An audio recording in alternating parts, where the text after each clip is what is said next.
Mm, ¿Sabés quién fue él? ¡Ah! Si no sabés, está muy mal. Pero no te preocupes, hoy es tu día de suerte. Vamos a ver quién fue Manuel Belgrano.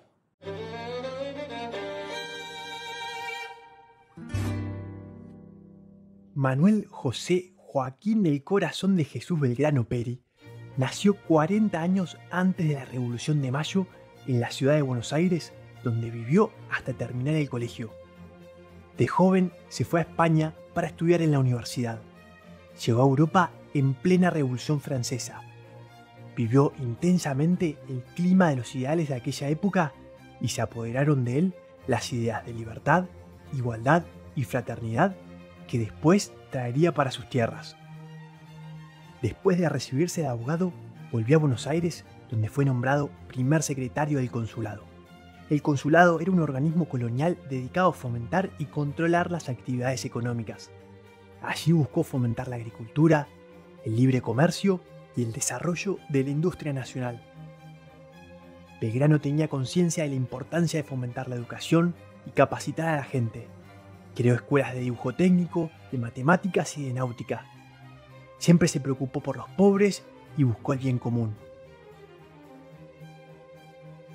Cuando los ingleses intentaron invadir Buenos Aires en 1806 y en 1807, Belgrano luchó heroicamente en su defensa. Después de la reconquista de la ciudad, fue nombrado sargento mayor del regimiento de patricios y así comenzó su largo camino en el proceso que condujo a la independencia.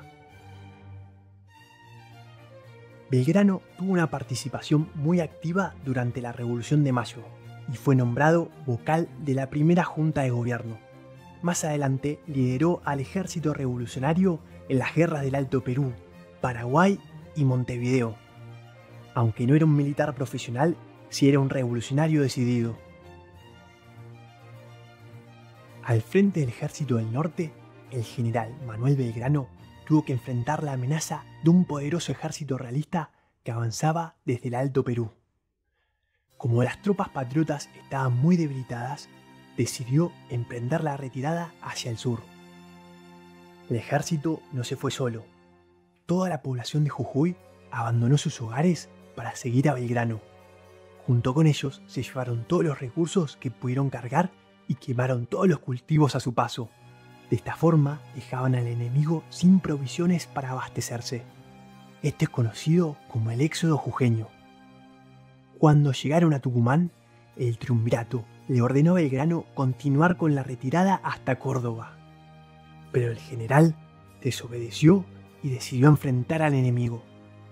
A pesar de que el ejército patriota contaba con muchos menos soldados y preparación militar, Belgrano consiguió una gran victoria ante los realistas. A esta le continuó otro triunfo en Salta, y así pudieron asegurar el control de todo aquel territorio. En el Congreso de Tucumán apoyó la Declaración de Independencia y propuso que se adoptara una monarquía constitucional, es decir, que hubiera un rey, pero en vez de que fuera un noble de Europa, que fuera un descendiente del último emperador inca. En 1812, a orillas del río Paraná, en la ciudad que hoy es Rosario, Belgrano hizo jurar a sus soldados fidelidad a un paño celeste y blanco que eran los colores de la escarapela, que a su vez tenían los colores del manto de la Virgen de la Inmaculada Concepción. Este paño celeste y blanco se transformó en el símbolo de la independencia y más adelante en la bandera nacional argentina. El diseño de la misma fue cambiando a lo largo de la Revolución y años más tarde le agregarían el sol incaico de 32 rayos que vemos hoy en día. A pesar de haber nacido en una de las familias más ricas de Buenos Aires, Belgrano terminó sus días en la pobreza, ya que había dedicado su vida al servicio de la patria, dejando de lado los beneficios personales. El dinero que el Estado le otorgó por las victorias de Tucumán y Salta lo donó para la construcción de escuelas.